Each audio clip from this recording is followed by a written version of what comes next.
Джило. Можем да си го изроним това и над мивката у дома. Но можем и с някаква такава козметична кърпа. Гъба има козметични, въпреки че аз не съм привърженик на гъбите. Гъбите съдържат много микроби. Има такива еднократни кърпи, които може да си закупите и да си еднократно да си ги ползвате при почистване.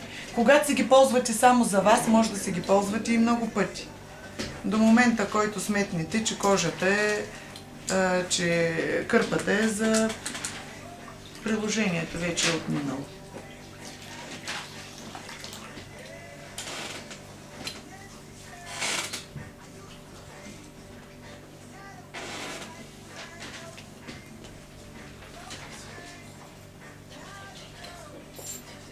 Люка, много ли те натискам?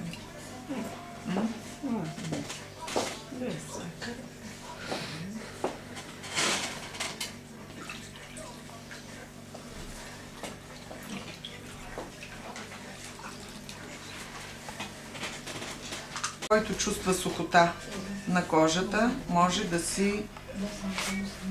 си остави така лицето да поизсъхне от влагата, без да попива.